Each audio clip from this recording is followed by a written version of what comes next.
subscribe to my channel. And also press this bell icon.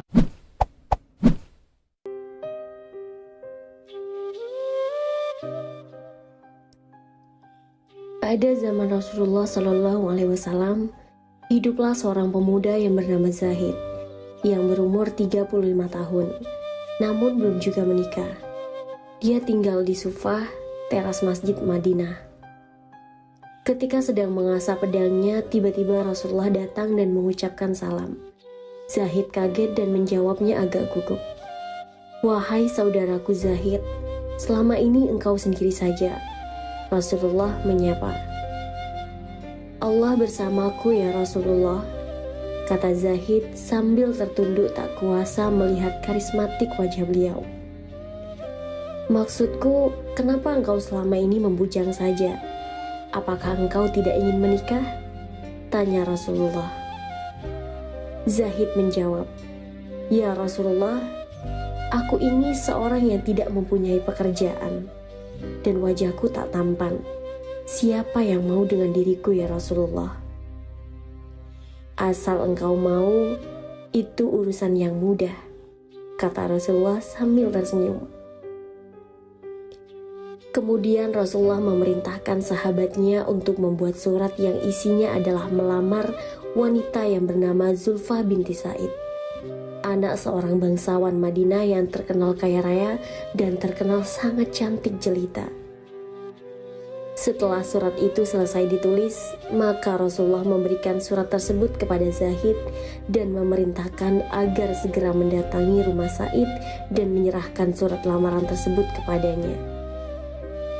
Disebabkan di rumah Sa'id sedang ada tamu, maka Zahid setelah memberikan salam, kemudian memberikan surat tersebut dan diterima di depan rumah Sa'id.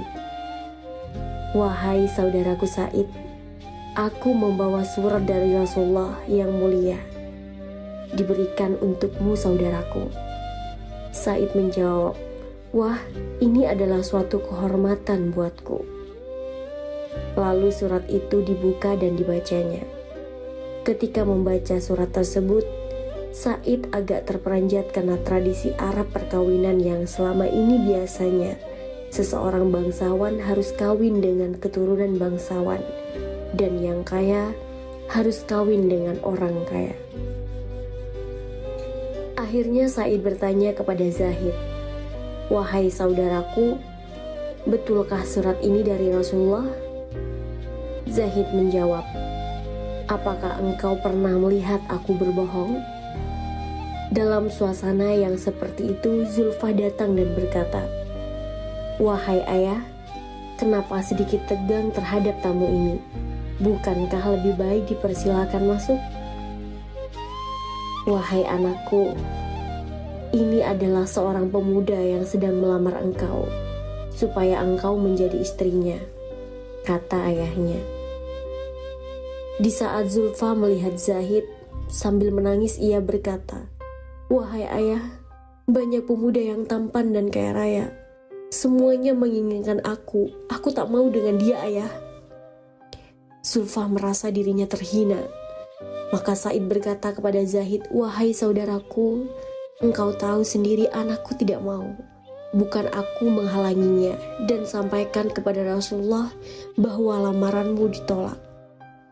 Mendengar nama Rasul disebut ayahnya, Zulfa berhenti menangis dan bertanya kepada ayahnya, "Wahai ayah, mengapa membawa nama Rasulullah?"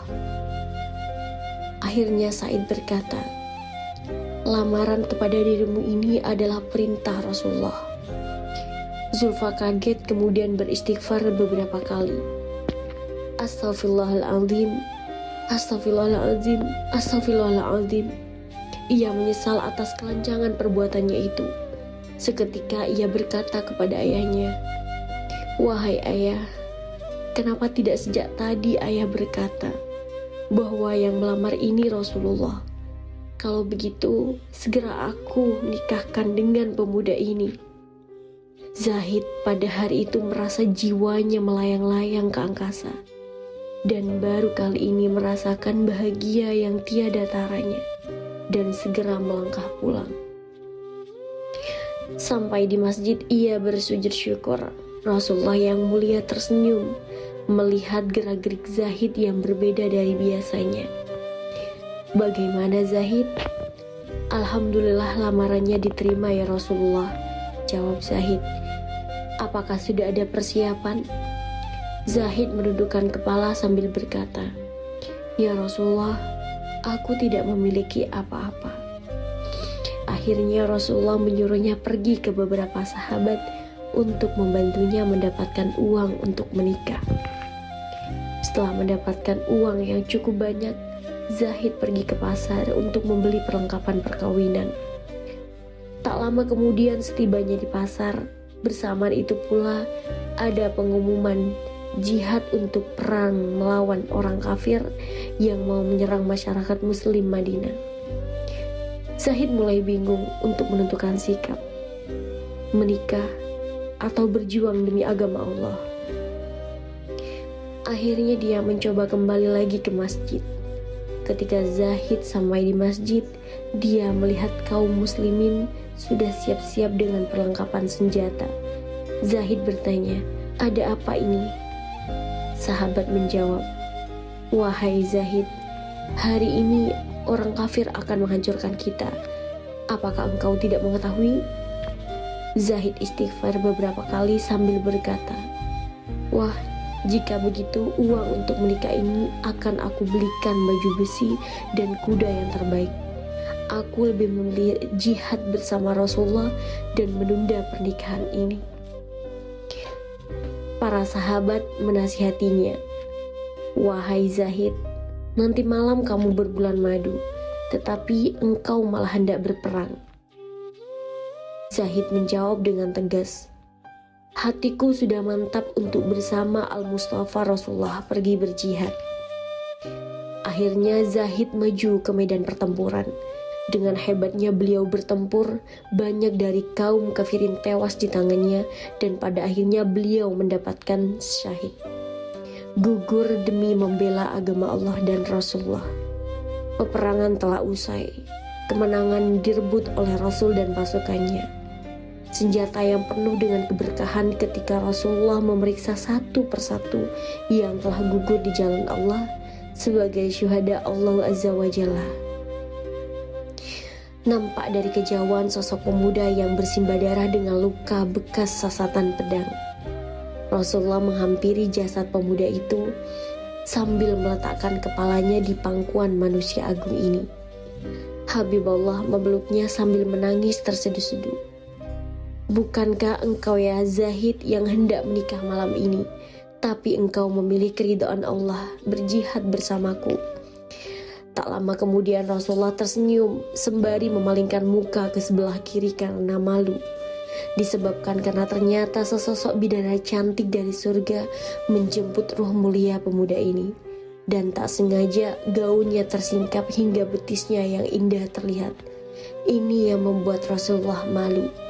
Rasulullah berkata, "Hari ini Zahid berbulan madu dengan bidadari yang lebih cantik daripada Zulfa." Pada saat itulah para sahabat meneteskan air mata. Dan Zulfa pun berkata, "Ya Allah, alangkah bahagianya calon suamiku itu jika aku tidak dapat mendampinginya di dunia, maka izinkan aku mendampinginya di akhirat."